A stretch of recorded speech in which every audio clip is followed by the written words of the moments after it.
right, well, keeping true to time, we're gonna go on and get started. Thank you all. I hope you enjoyed lunch. My name is Paige Thacker, and I'm with Virginia Cooperative Extension here in Prince William, and I would like to welcome Sylvia Schmeichel. Sylvia has a BS from horticulture from Tennessee Tech University and has been sharing her love of plants with visitors for over 15 years in a variety of public gardens across the U.S. and the United Kingdom. Currently, as Smithsonian Gardens lead horticulturist, she guides the care and curation of the gardens surrounding the National Museum of Natural History.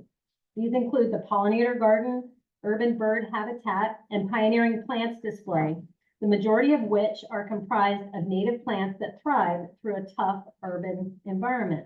And Sylvia is going to talk to us about what to plant, and turn it over to you, Sylvia. Thank you. Yeah, and if you didn't get a handout, raise your hand and we'll make sure that you get one.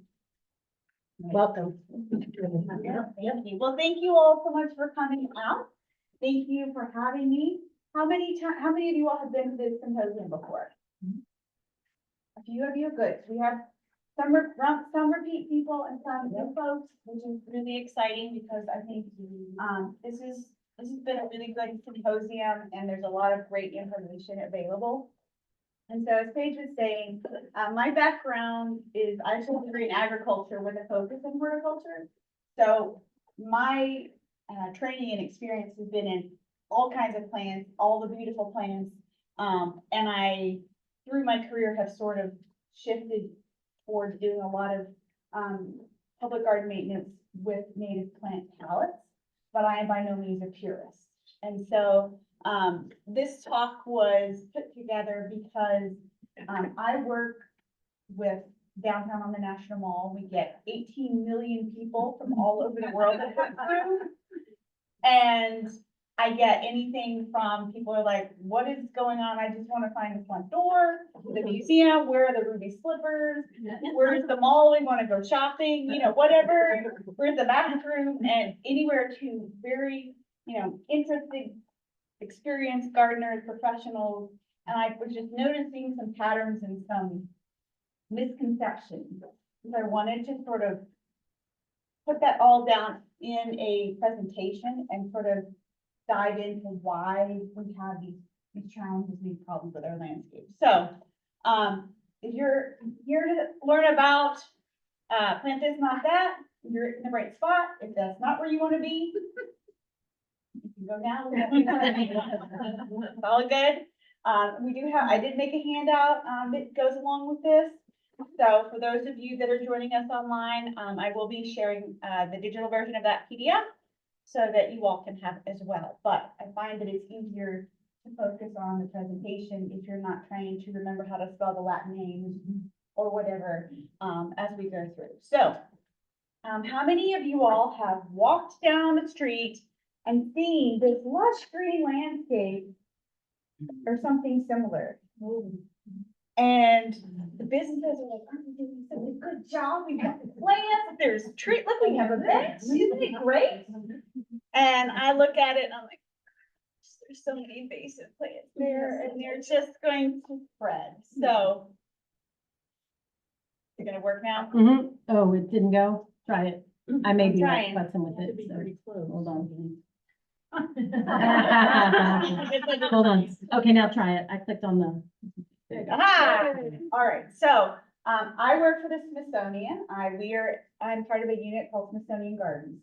The Smithsonian Gardens has been around for about 50 years, and our whole role is to engage, inform, and inspire those 18 million visitors that come down to the National Mall from all over the world. Now we have 14 unique garden displays throughout downtown and a few satellite locations in Maryland.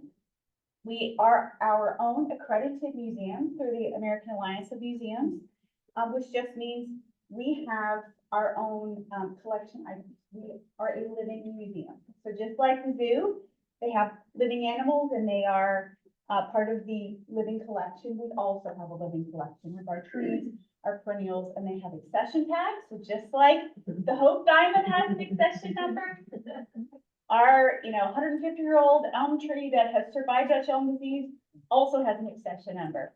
And so our whole role is to extend that museum experience in a public garden setting. And I'm sure as many of you all know, have been down to the National Mall. Smithsonian has a lot of different museums with a lot of different specific collections. So each garden is a reflection of the museum that it surrounds. So my specific, I guess you would say assigned garden is the National Museum of Natural History. And so we're focused on the natural world, living things, environments, how everything is interrelated. And so most of our landscapes are pollinator gardens, urban bird habitat, a lot of native plants. And so I've been there about 7 years, and I've really gone into like a rabbit hole deep dive into native plants and urban landscapes. So you all may or may not be aware that the USDA just redid their hardiness zone. DC is now a zone 8, which all of us gardening downtown we're like, yeah, we knew that. Yeah. It's a heat island. It's a heat island. We knew that. We can get stuff to overwinter that won't overwinter for me in Alexandria. And some of my colleagues live down in Stafford County. They're like, no, that doesn't overwinter for me either. So now there's science to prove what we already knew. So that's just a little bit about the Smithsonian. My boss likes me to tell everyone all these things. So this is just a map of all of our sites here. Does this have a pointer? It does. It's the top one, but it may not reflect on the TV. Yeah. Yeah. It gets absorbed. Yeah. All right, we tried. So this is a map of our campus, and a lot of folks just don't realize how extensive we are. So many of you all know the Smithsonian Castle, the big dark red, the first building that was built. But you can also see all of the other museums and sites that we take care of. So I encourage you all to come downtown and take the train. It's great. You even have to drive and explore our gardens and the museums and all the beauty that is downtown that is free. And as residents, it belongs to you all. So, all right. So shifting gears. When we talk about invasive plants, I think it's important to establish what we mean by that, because that word has a lot of different connotations. So on the USDA invasive species website, an invasive plant is one that is non-native and causes harm. So by introducing that plant, that non-native plant, it causes economic harm, human harm, a number of different problems that make a big difference in our natural landscapes and our well-being. So non-native and causes harm. So that's how I define it.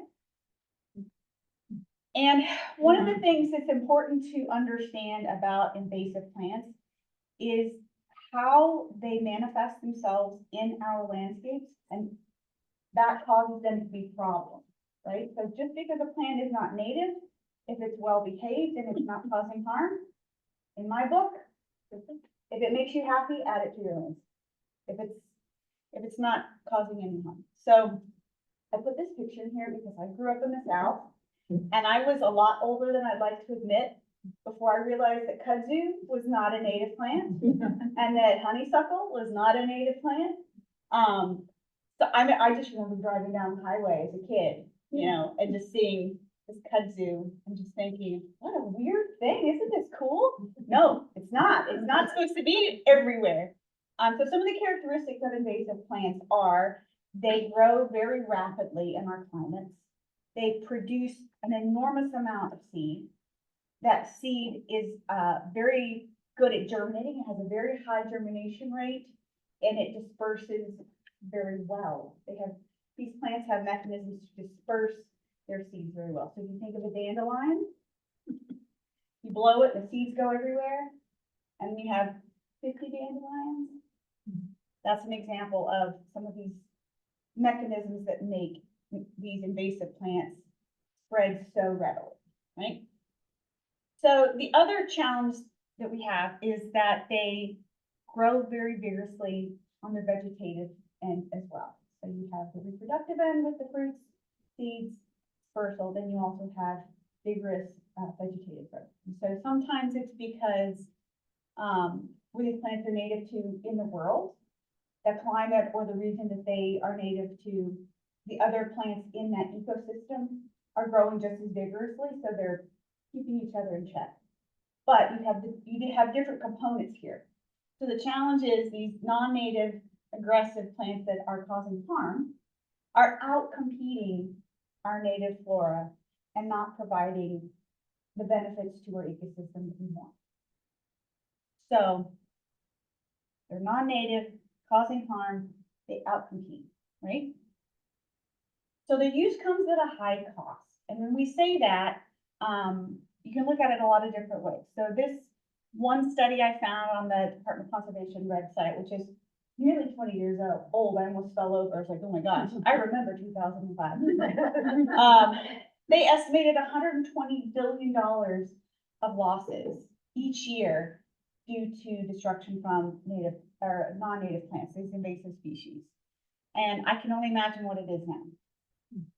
So an example that I think of is my husband and I were going to go kayaking. And so we went to the state park, and I won't say where, because they're doing their best they're doing their best. We went to a state park, and let's go kayaking. So we went to launch, and there was an invasive, and I can't remember the species, but it was invasive water plants growing right where we were supposed to launch. And we physically couldn't get in. And so the ranger just said, well, take a running start and paddle hard and you'll eventually get out there. And I thought, well, if I, was not determined to go kayaking right there and was not able or willing to get through all of that, then my recreation, my whole day would have been ruined, right? So that's an example in firsthand that I've had, and just like, oh, that's why we don't make these decisions. We don't add these to our landscapes. We don't keep planting them, right?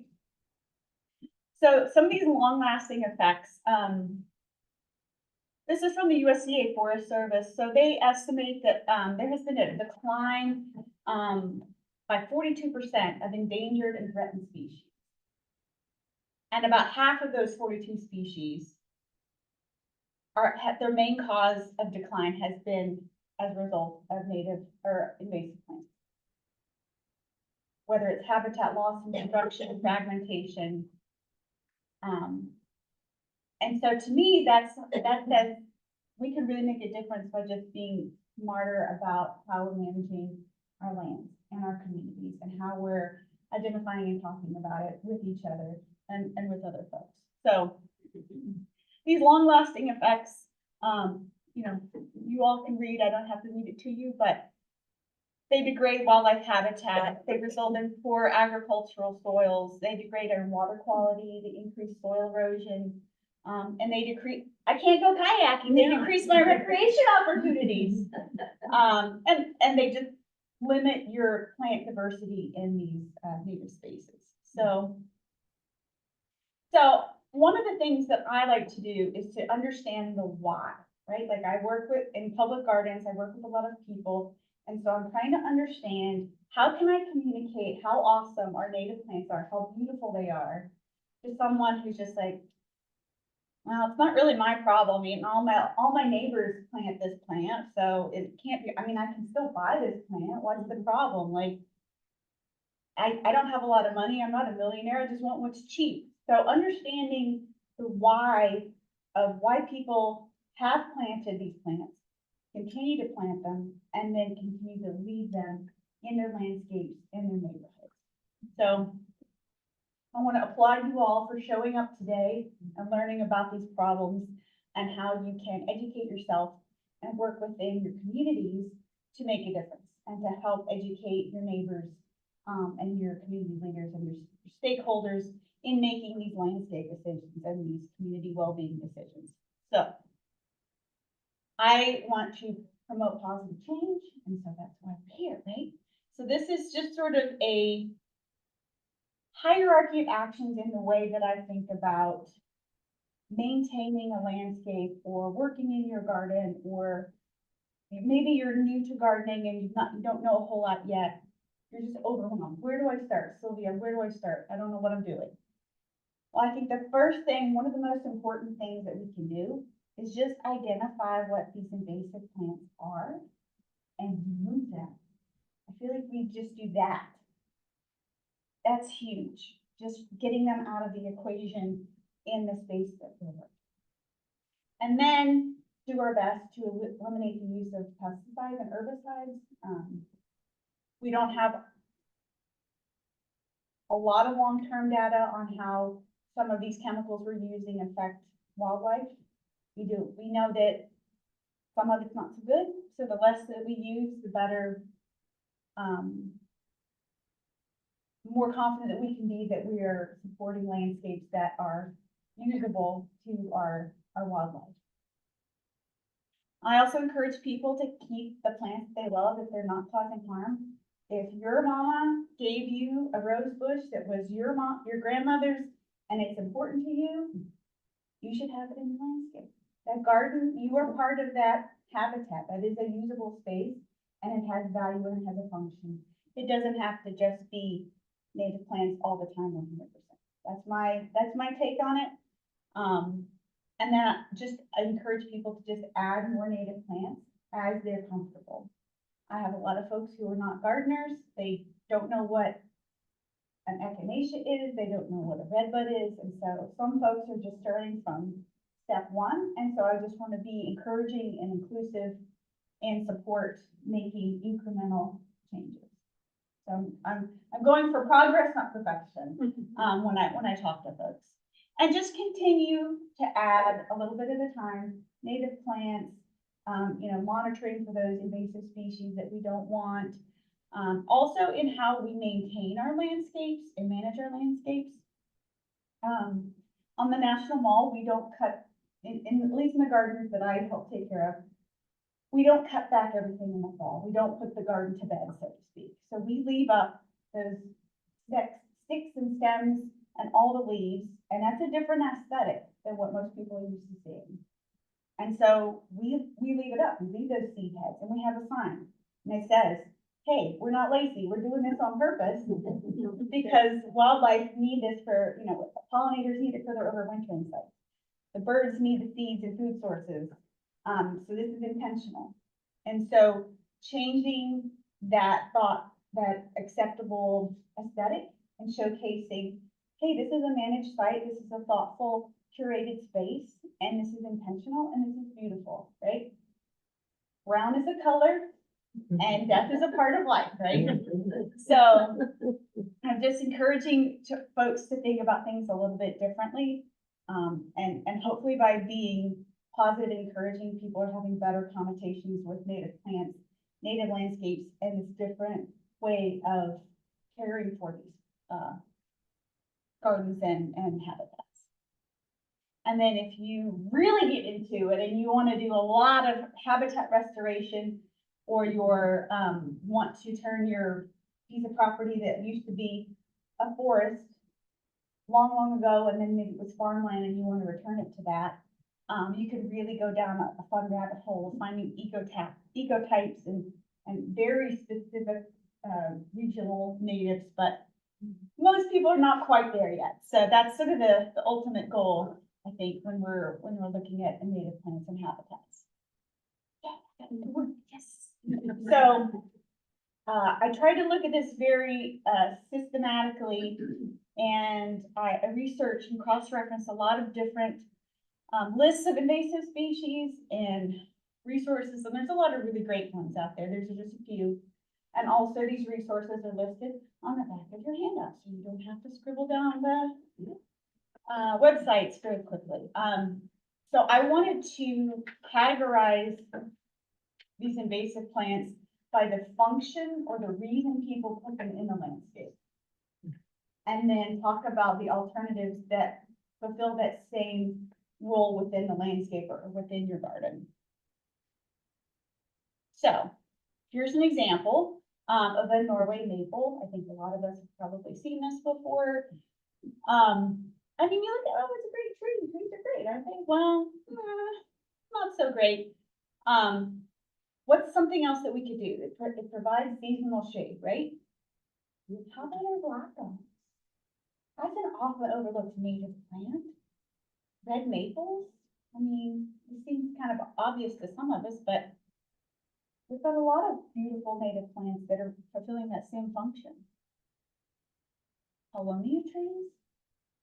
My dad has one of these in his yard, and he's like, isn't it beautiful? I'm like, yes, and we should take it down and put something else there.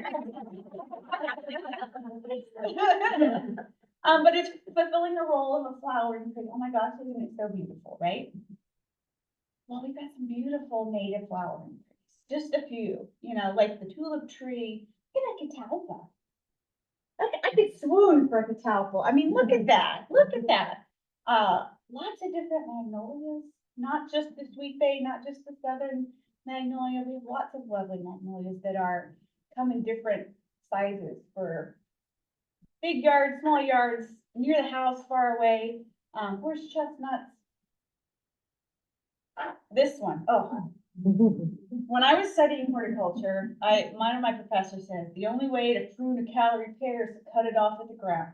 So, and you can see why, a couple of photos I have this fabulous volunteer who loves to take photographs and go for walks. And so he took, just along the tree line, those calorie pears were not planted. That's from bird droppings. So you can just see on the wood line. So if we don't plant it, it's not going to spread, right? Let's find something else. Dogwood, redbud, Chinaanthus, French tree, Amelanchier, which is also provides edible fruits for people and animals. This one, oh, I was telling a few of you all about this before. So I have a lovely neighbor on the back side of our property, and we have a shared fence. I have this huge mulberry tree, and the birds are just always in it because it creates so many fruits with so many seeds. And then what do? They sit on our fence line, and they poop all the seeds out on my property. And then I have to go through and dig up all the little saplings. So I don't know if people intentionally plant this or it just shows up and they're like, oh, cool, free tree. I don't know, but wrongo, let's get something better. If you want fruiting trees, we have several native edible fruit trees. Our pawpaw, have you all ever tried a pawpaw? I like to say they have 15 minutes of ripeness. I don't know when it's gonna happen, but if you get in that 15 minutes, oh, great, delicious. Persimmons also, you gotta time that just right. Yeah. But our service berries, green berries, delicious, right? So if the function is that you just want to have a fruiting tree, you don't have to go very far to find some really lovely. I mean, the pawpaw is not a huge tree. It's a nice, smaller size for a smaller, maybe suburban lot. Amelanchier, there's actually almost horizontally growing Amelanchier. I just recently found that out. Oh gosh, these shrubs. I think that 50 to 70 years ago, there must have been certain shrubs that are on the market, and then everybody came back, and from World War II, and everyone was starting families, and they had these little homes, small family homes, and everybody bought the same plants, and now they're just everywhere. So Elaeagnus and Mahonia and Privet, they're everywhere. The same problem. They just produce so many seeds and spread so rampantly and escape into our natural areas. We can do better. We can just do better. So many ilex, so many different lovely hollies, from small to large. They fruit, they have lovely berries. Wildlife love them. Some of them can even work as screens and small hedges. Lots of different kinds of juniper. Not all junipers, native junipers. I'm a proponent of cultivars if it means that people are not planting invasive species. If you are not quite sold on the street species form, or you're a little unsure that it's a little wild for your aesthetic, the cultivar is a good sort of compromise. And so, like the gray owl, Juniperus virginiana, it's a great low growing sort of horizontal shrub. You look at that 4 feet tall. great foundation planting. Our berberis, our Oregon grape holly. Nice and fragrant blooms in the winter. Murica or Morella. This one's a little bit lesser known, but is becoming much more widely available. Bayberry. Have you ever heard of that? Bayberry? I didn't learn it in school. This was later on. But you can take the berries, and you don't have anything else to do during COVID. I went down a rabbit hole and figured out how to make bayberry wax. I don't recommend, lots of work, but couldn't leave the house. Anyways, beautiful smell. You can shear them lightly. They work as a lovely screen, evergreen, great habitat for wildlife. 4 out of 4 on Yelp, would recommend. So, moving on to some of these flowering shrubs, I just picked a few. There are many, many, many, but a couple that we can just upgrade. I think some of these plants, especially like the butterfly bush, and the Rose of Sharon, they're, a lot of folks say, oh, my grandmother had those in her house. And so I understand that there's some sentimentality to it. I had someone ask me once, well, why are butterfly bushes bad? I always see butterflies on them. And my understanding, not being an entomologist, but my understanding is that yes, they provide a lot of food sources and nectar, but it is a low quality nectar. So, Well, they yeah, don't provide anything for the larvae. yeah, of course, we all want to have junk food of course it tastes good and we want that for all of our meals, but we wouldn't be very healthy if that's what we ate. So let's give them higher quality food sources and marble hosts and things like that. So some lovely native alternatives. I mean, you had a rhododendron that was glowing orange in a shady corner. Oh, stunning. Everybody would want to come over to your house for happy hour. Lots of different hydrangeas. You've got your oak leaf hydrangea, which has a lovely fall color. You've got clethra, you've got itea, kalmia. I can't grow kalmia in the city. It's too hot. They just can't do it. So when I see people that can grow them, or I'll see them on a rock face, clinging to life and blooming prolifically. Like, how can you do so well there? And then I give you love and TLC, and you can't make it in the city. Look at that bush chestnut. That's probably good. 10 feet tall.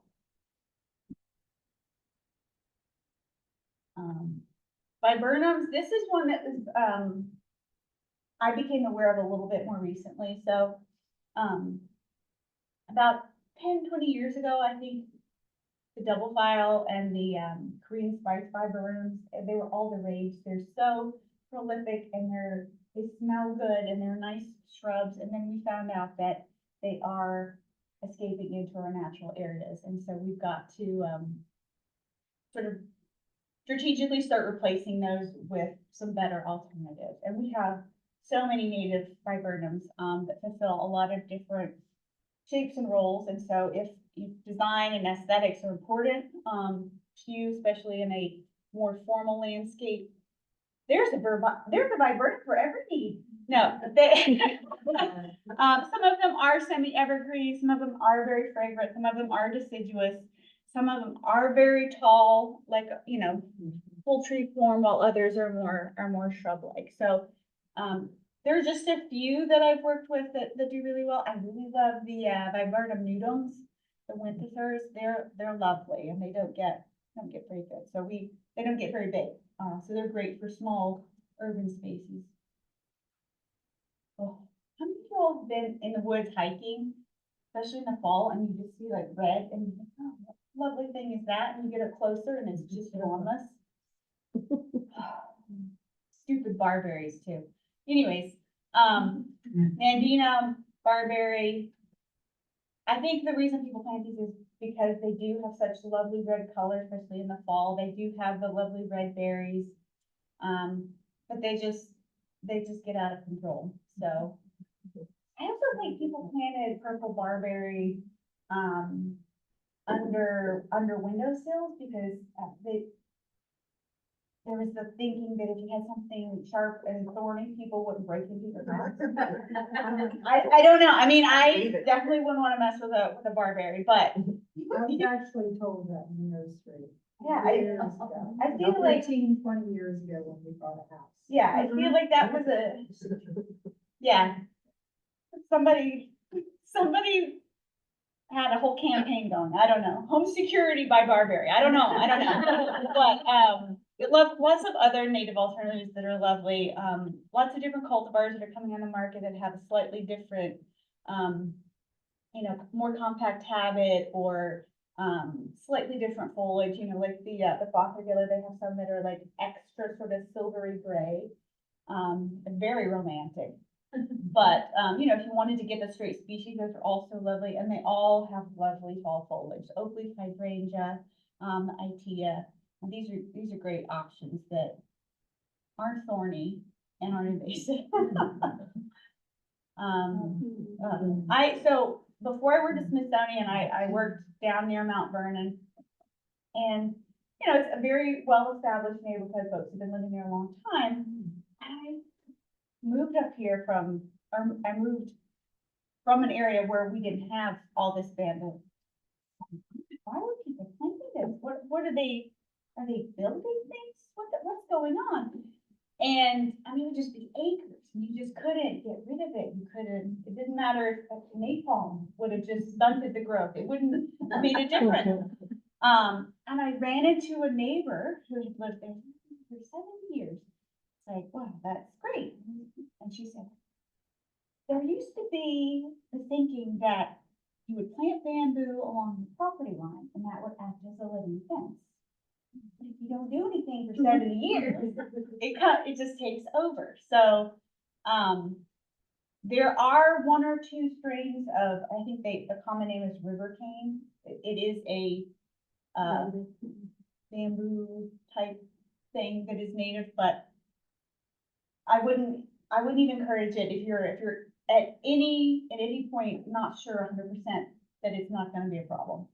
So please don't put any kind of bamboo in the ground. Just please don't do it. Maybe 8 years or so, and then. If you must have bamboo, put it in a container on your concrete patio or something. I don't know. But I guess folks use it as a screen or a living hedge. And so here's some other native alternatives that work just as well. Most of these are evergreen. So we've got your white pine, and they have some really great cultivars that are more prestigious or upright. Your thuya, your American arborvitae. So many different magnolias on the market. Southern magnolias. The little gem is one that's become really popular. Juniperus virginiana Taylor, which is an eastern red cedar. I love red cedars. I love the way they smell, but they're a little wild looking for an urban space. So we shift to the Taylor, and it's much more uniform. And again, with the wax myrtle, the mirror. I love this picture because you can tell that the deer could reach about right there in the winter, or whoever was caring for it couldn't reach maybe someone my height, and they couldn't reach anymore. And so that's as far as they got. But they do take shearing and shaping very well. And it's a great plant that I encourage people to incorporate in their landscapes more. Lespedeza is a very prolific flowering pea plant. So it does enrich your soil because it is in the pea family. However, for reasons we discussed earlier, it is invasive and a troublemaker. So, prolifically flowering, big bushy shape native alternatives, your Joe Pye weeds. They make them anywhere from 2 to 3 feet up to the straight species that get 8 feet tall. So there's whatever will fit in your space. There is a Joe Pye weed for that. The Vernonia, the ironweeds, they've got a number of different species that do really well, and they bloom late in the year, so it's great for pollinators, especially the ones that are migrating out for their journey farther south. and they need a pit stop for fuel. This is a newer one to me that I was not aware of. Baccharis halimifolia. It sounds like something out of Harry Potter. Prolific. And the first time I saw it, I was actually at the U.S. Botanic Garden. I was walking around their native plant habitat, and I just saw this like ethereal cloud-like plant just buzzing and moving with pollinators. I'd never seen so many pollinators by volume and diversity in one spot. So, oh, we have to get some of this. And since then, I feel like I've seen it a lot on roadways. Yeah. And I thought, oh, that's a great, Groundsel bush. yeah, it's great. Yeah, it's not a really great picture, but it's a bad plant anyway. Purple loosestrife. It gets into a lot of our waterways and spreads very rapidly, causes lots of plumbing and water quality and wetland ecosystem issues. We got a lot of purple. It's native, lots of purple, phlox, lots of different kinds of phlox, lots of asters or symbiotrichums, depending on what the botanists feel it should be that day. I can't keep up. Leactress. I'm sorry. And Eurybia. Yeah, I know, right? all the star-shaped plants, right? Leactress, lots of lovely leactress. You can get anywhere from 8 feet tall to a foot. Lots of diversity there. And Bisocesia. I always get a little flack from this when I put this plant on. Some people like it's the disobedient plant. It is. And I must have it in a place where the soil is really poor because it Same here. grows, but it stays in its place. Yeah. So I guess I would say it is a native plant and it provides a lot of ecosystem services. It can be very enthusiastic if given the right location. So be mindful of that. Oh, vines. I feel like I've lost months of my life taking out vines. Wisteria, if one more person. We have lovely native wisteria, and I understand. I mean, it's very romantic, draped purple clusters of flowers. Or sweet autumn clematis. I know it's fragrant and it blooms in the fall. Or honeysuckles, akebia. This is one that's came to my knowledge more recently than some of these others. We've got a lot of lovely native vines. Our honeysuckle, oh, so beautiful. We've got Virgin's Bower, Clematis virginiana. We've got Campus radicans. We've got Bignonia, Carolina. I can't say this without my southern pronoun. My Carolina jessamine. Philosemium suburvirens. And then we have 2 different species of wisteria that are native. I just popped the frutescens there. It's not as prolific and the clusters aren't as large, but that also means you don't have to cut it back 7 times a year and it won't grow in your window if you put it next to your house. Grasses are tricky too. I feel like bloodgrass isn't as much of a problem. I mean, it is an invasive species, but I don't see as many people purchasing it and planting it as I did maybe a decade ago. Miscanthus is still a problem. I know it's beautiful and has these big fluffy plumes. Same with the pampas grass. Fountain grass is one that's we've become more aware of its thugginess, I should say. We have lots of lovely native grasses and carex and sedge, there's sedges and reeds and things like that will have a lot of great, grasses in the landscape. Not only do they provide like a nice structure, but they add a lot of visual movement and sound.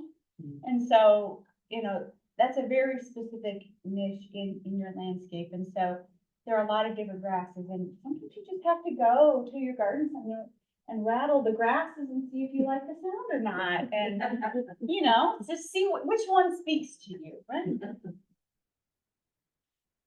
These, I know, when I was first taking courses and learning Latin in college, I had never heard this pronounced. I had only seen it.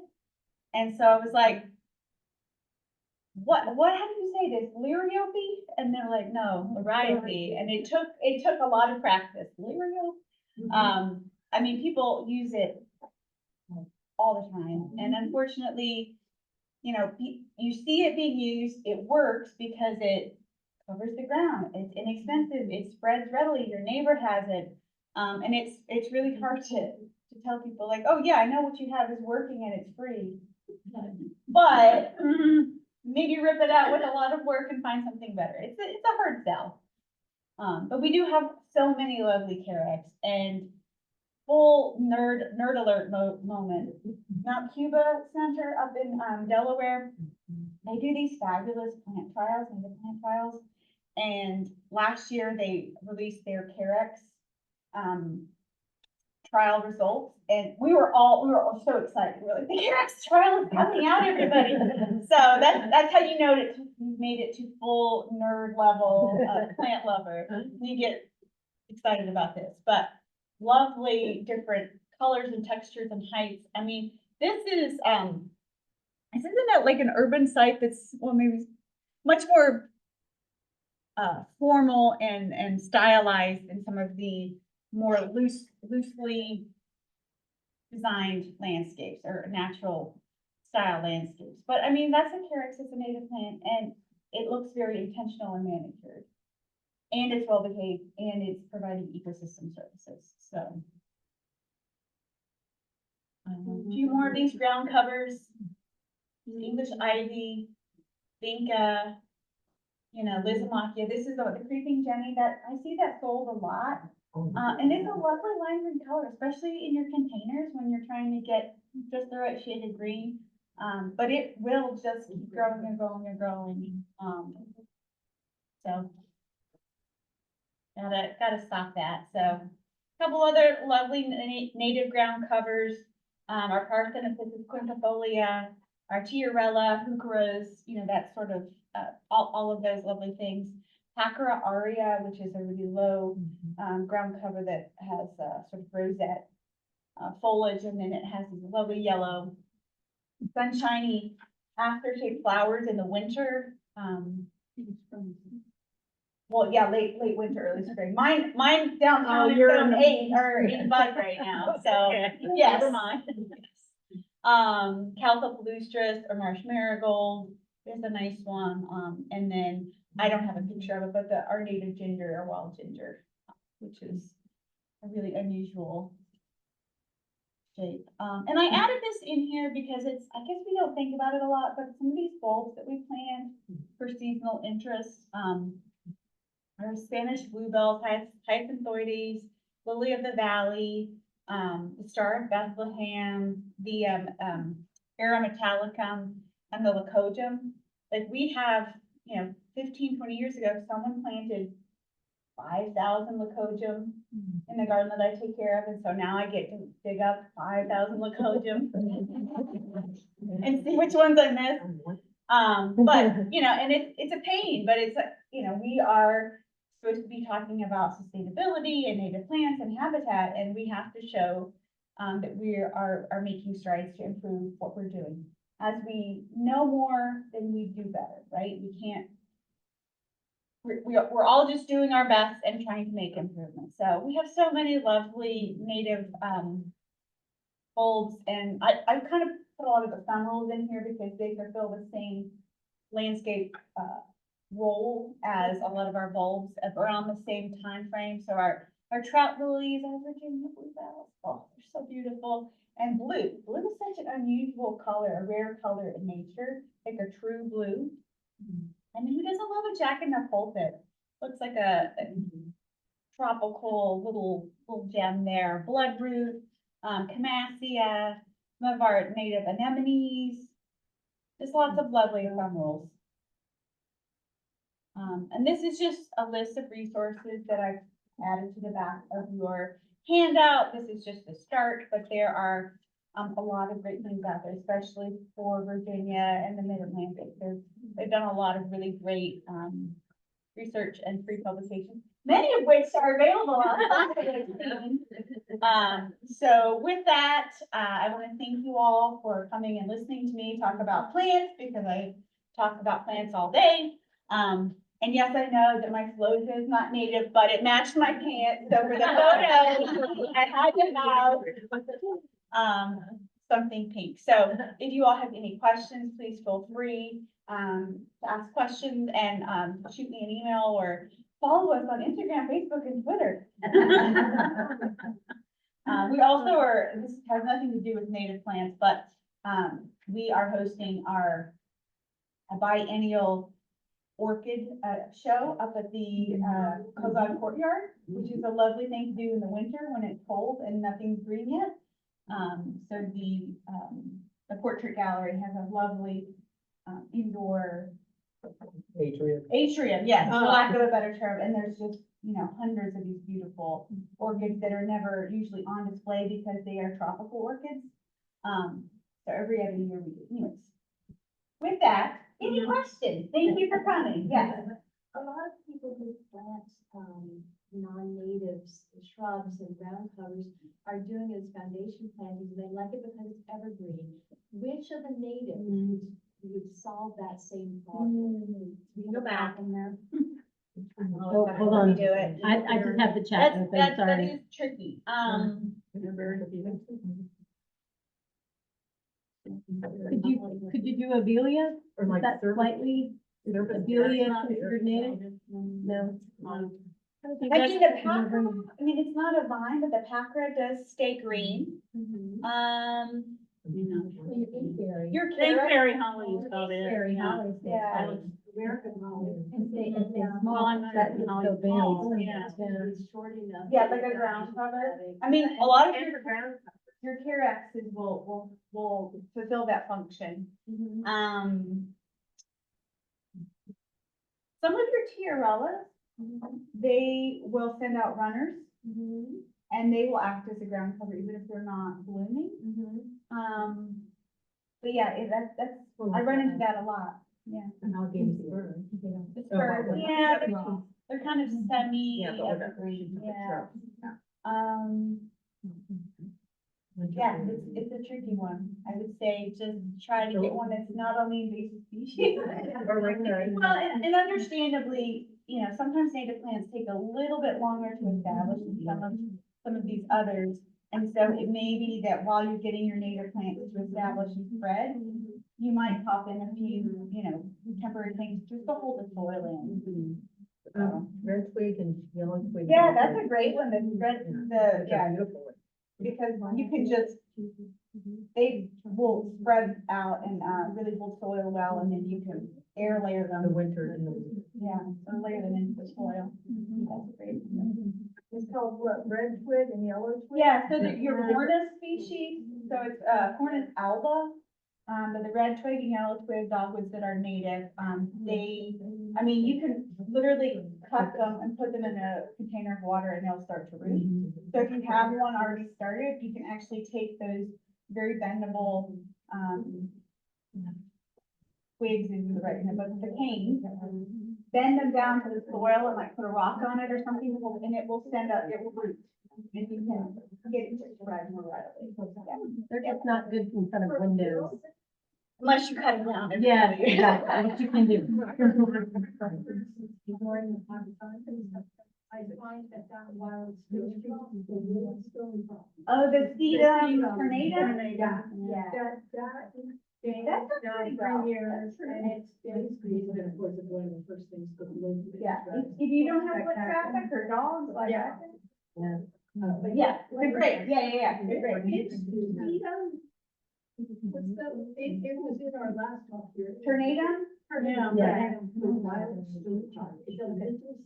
It's about, yeah. White and it does flower. flower. And it's shade color. Do we have any questions in the chat? I don't No, want to ignore. no questions in the chat. I have answered so, every single yeah. question anyone ever has about plants. That they're- Let's give Sylvia a hand, and then feel free to. And I'll put more, yeah. More about the native gardens that are right there in front of the Industrial Museum, and what might be a good time to visit? Sure. So we actually have several pockets, on our campus. Most of the pockets of native plant landscapes are around natural history. So we have the pollinator garden, we have the urban bird habitat. Basically, the garden is a perimeter garden to the footprint of the natural history, museum. We also have the landscape around the National Museum of the American Indian. That is specifically, native plants and ethnobotanically important plants that are from the Piedmont region. And the other spot that we have, going around my head, we have a few pockets of American history that got, like a woodland garden. And then You're not part of the botanic garden. we're not, Yeah, so. That's we a get this- great garden. We get these questions a lot. Basically, there's a lot of federal agencies downtown. So Smithsonian is a federal institution, US Botanic Garden is a federal institution. It's just a different pot of federal money. They're great colleagues and friends. We collaborate with them a lot. They have a great, regional garden, the US Botanic Garden does, so. And your second part of your question is where were the native plant gardens, and then Yeah, it's just, what specifically, what time of year do they start really? I would say,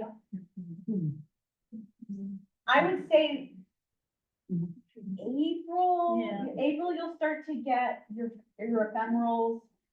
And then, I mean, May and June are really fabulous, and then in the fall, September, October. Yes. You said in the beginning that you leave the gardens and you leave the stems and the Yes. seeds and everything. Yes. At what point before the next growing season do you clear that out? So that's a good question. And, each garden,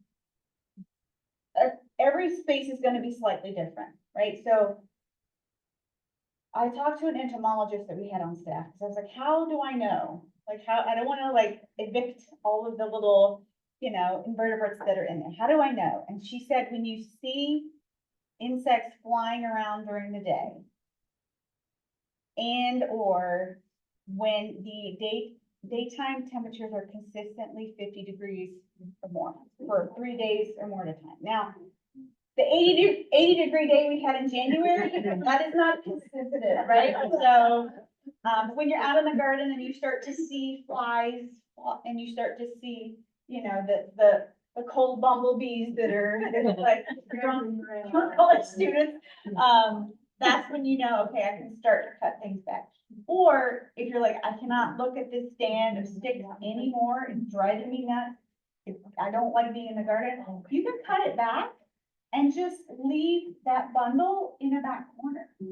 It's still providing habitat, even if it's not upright. Some gardens I've seen will actually, so if this is, yeah, 6 to 12 inches, they'll cut it down. You can also cut sections, so let's say you have a 6 foot tall plant, and you want to start cutting it down, you can cut it down in 2 foot sections. And just leave it. I do that a lot, especially if it's not super bulky stems, and it acts as a natural mulch. So there are a lot of different scenarios now. We also have, 20 years ago, someone planted thousands of crocus. So when I see the crocus come up, because we are a display garden, because we are also gardening for beauty, I know, okay, I need to clear whatever else is around so we can see what's blooming. And so that is also dictating how, I don't do it all at once. I do it in sections, and then, leaving that debris either up or in place somewhere on your property. But not necessarily in that particular flower. Not necessarily. Because the stems aren't alive anymore. Correct. They're not pulling up moisture, so Correct. that's not why the insect is there, it's the habitat. It's the They're physical living in- habitat. Right, but they're not Hollow living stem. off the plant, Right. so you can just cut it off and lay it there. Yeah. Because you do have some bees and flies and stuff that do nest in the empty stems. Right. And that's where they're going to overwinter. Yeah. And so if you get that, if you happen to have a native, bee that is nesting in there, you cut it off and you throw it away, well, guess what? You just got rid of the neighbor. I just throw them in the woods anyway. Right, like they're just, instead of being here, they're now over here. They don't care. So, yeah, all good questions, good discussions on that. Important to And, understand that. yeah, yeah. Any other thoughts, questions? No? All right. All right, well, thank you all.